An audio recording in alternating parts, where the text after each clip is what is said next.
बिस्मिल्लाहिर्रहमानिर्रहीम नहमदुहु व नुसल्ली अला रसूलिहिल करीम अम्मा बाद। पिछले सबक में हमने ये बात बताई कि फ़िक़्ह हनफ़ी में बाज़ औक़ात ऐसा होता है कि एक ही मसला होता है जो तमाम किताबों में एक ही तरह से लिखा होता है, यानी उस पर या तो इजमा होता है या फिर इजमा नक़ल ना भी हो तब भी ये कि उसमें कोई और कौल नहीं होता। उसका हुक्म हमने बता दिया, तो उस सूरत में उसी पर अमल करना ज़रूरी है। इल्ला है कि ज़रूरत की वजह से बाद के उलमा किसी और कौल पे फतवा दे दें या इल्लत की तब्दीली की वजह से किसी और कौल पे किसी और मौक़िफ़ को इख्तियार कर लें, तो एक अलग सूरत है। आज के सबक में हमने ये बताना है आपको कि अक्सर ऐसा होता है कि एक एक मसले में कई कई अक़वाल या कई कई रिवायात होती हैं, तो उस मौके पर हमें क्या करना होगा। तो इस तफसील में जाने से पहले तो हम ये बात समझ लें कि एक मसले में कई रिवायात या कई अक़वाल क्यों होते हैं। एक है कौल और एक है रिवायत। रिवायत का मतलब ये होता है फ़िक़्ह हनफ़ी में, देखिए, एक तो हदीस की रिवायत होती है कि हम कहते हैं रिवायत में आता है, वो होती है हदीस, ये मतलब हदीस में आता है।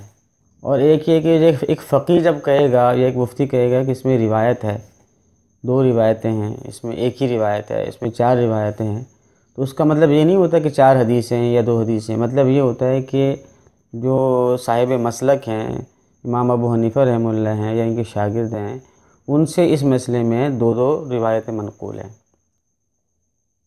और कौल का मतलब ये होता है कि उनका मज़हब। तो रिवायत और कौल में ये फ़र्क है कि रिवायत जो है वो एक यूँ कह लें कि एक राय होती है, और कौल जो होता है वो बाकायदा एक मज़हब होता है। और दोनों ही में मुतअद्दिद यानी कि ऐसा होता है कि एक ही मसले में रिवायतें भी ज़्यादा हो सकती हैं और कौल भी ज़्यादा हो सकते हैं।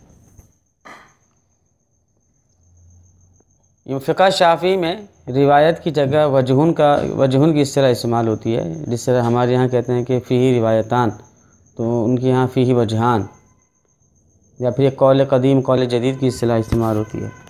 हमारे यहाँ रिवायत की इस्तिलाह इस्तेमाल होती है। तो पहले हम ये समझते हैं कि ये क्यों ऐसा होता है कि एक मसले में कई कई रिवायात या अक़वाल होते हैं। तो देखिए, इसकी तकरीबन 6 वजूहात होती हैं। एक वजह तो ये होती है कि इमाम साहब से, किसी भी इमाम से एक मसला पूछा गया, तो पूछते वक़्त साइल था, इमाम थे और कुछ शागिर्द बैठे हुए थे। इमाम ने जवाब दिया, उस जवाब के सुनने में किसी इश्तिबा हो गया, एक ने सही सुना, एक से सुनने में तसामु हो गया, गलती हो गई। तो एक ने बताया कि इमाम ने इस तरह बताया था, दूसरे ने, जिसने गलत सुना है, उसने अपने फ़हम के मुताबिक बताया। तो उसकी वजह से रिवायतें अलग अलग हो जाती हैं कि एक ही मसले में कहा जाता है कि फ़लाने शागिर्द ने ये रिवायत नक़ल की, फ़लाने शागिर्द ने ये रिवायत नक़ल की, हालांकि इनमें से सही एक होती है, दूसरी गलत होती है। तो एक वजह ये होती है। दूसरी वजह ये होती है कि इमाम ने एक राय पहले पेश की होती है और बाद में उससे रुजू कर लिया होता है। और जैसे कि नबीज़ तमर का मसला है, तो नबीज़ तमर के मसले में इमाम ने पहले बताया कि नबीज़ तमर के होते हुए तयम्मुम जायज़ नहीं है, बल्कि नबीज़ तमर से वज़ू किया जाएगा। लेकिन फिर इमाम अबू हनीफ़ा रहमतुल्लाह ने अपने उस कौल से रुजू कर लिया और बाद में इमाम अबू यूसुफ़ रहमतुल्लाह वाला कौल इख्तियार फरमाया कि इससे वज़ू करना जायज़ नहीं है, तयम्मुम किया जाएगा।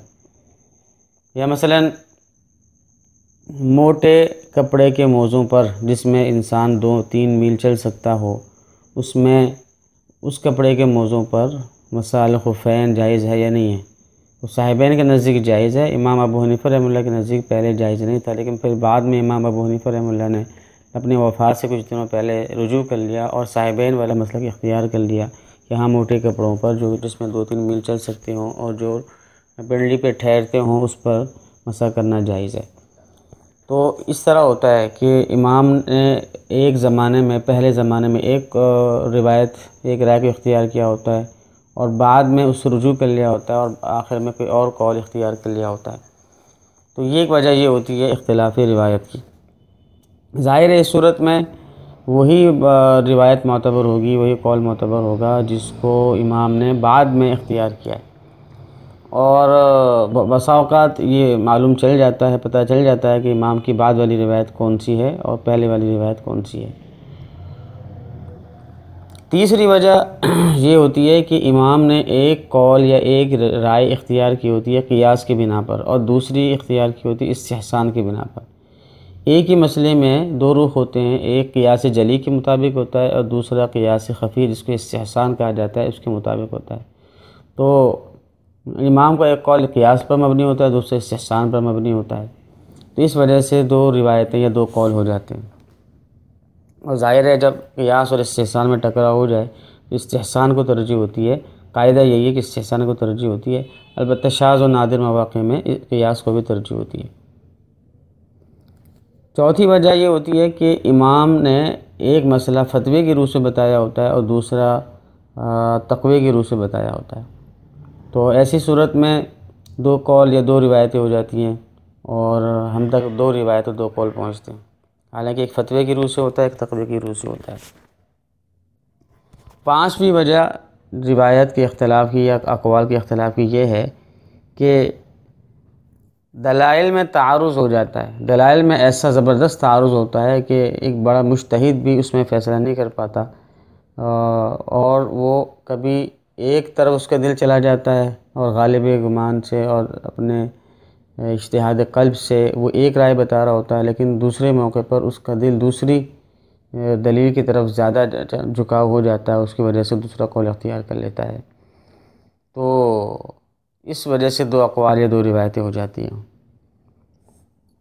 और छठी वजह यह है कि कभी जो है किसी मसले की दलील एक ऐसी होती है कि दलील के मफ़हूम में दो एहतमाल पैदा हो जाते हैं। मसलन ला सलात इल्ला बिफ़ातिहातिल किताब है, या इस तरह की और रिवायात हैं जिसके अंदर इदा बलगल माअ क़ुल्लतैन लम यहमल ख़बथा, ये रिवायत है। ला वुज़ू लिमन लम युसम्मी, ये रिवायत है।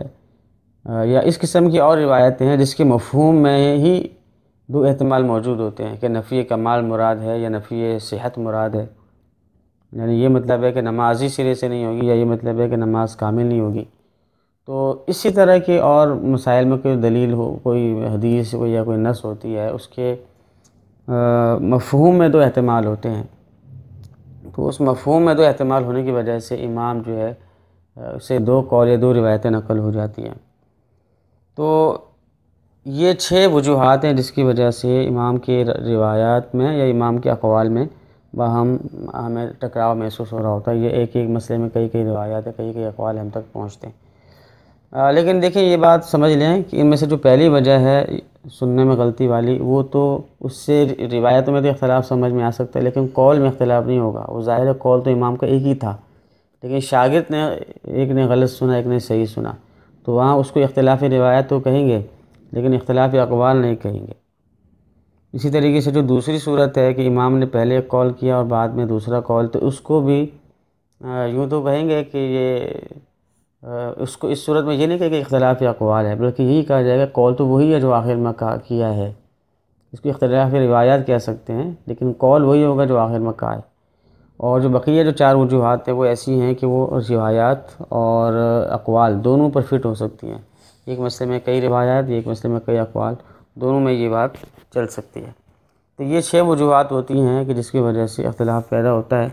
यहाँ पे हज़रत मौलाना अल्लामा अनवर शाह कश्मीरी रहमतुल्लाह का एक कौल नकल करना मुनासिब लग रहा है, जो कि मुफ्ती सईद अहमद पालनपुरी साहब ने अपनी किताब में नकल किया है। फरमाते हैं कि इमाम जिस तरीके से अहादीस के अंदर सबसे बेहतरीन तरीका ये है कि अहादीस को ज़ईफ़ कहने के बजाय या नासिख मनसूख कहने के बजाय उनमें तस्दीक देने की कोशिश की जाए कि एक हदीस का महमल कोई और हालत होती है और दूसरे हदीस का महमल कोई और हालत होती है। एक का ताल्लुक़ दुनिया से होता है, एक का ताल्लुक़ आखिरत से होता है, एक का ताल्लुक़ खुतबे से होता है, एक का ताल्लुक़ दियानत से होता है, एक का ताल्लुक़ क़ज़ा से, एक का दियानत से। तो मुख्तलिफ़ अहवाल पर महमूल किया जाता है अहादीस को। इसी तरीके से अल्लामा अनवर शाह कश्मीरी रहमतुल्लाह फरमाते हैं कि मुज्तहिद के जो मुतारिज़ रिवायात मुतारिज़ अक़वाल होते हैं, इसको भी इख्तिलाफ़ी अहवाल पर महमूल करना चाहिए और हत्तल इम्कान तत्बीक देने की कोशिश करना चाहिए। तो ये इख्तिलाफ़ की वजूहात थी। इंशाअल्लाह अब ऐसे एक मसले में कई रिवायात या कई अक़वाल हों तो हमें क्या करना होगा उस पर इंशाअल्लाह हम अगली ऑडियो में बात करते हैं। अस्सलामु अलैकुम व रहमतुल्लाह।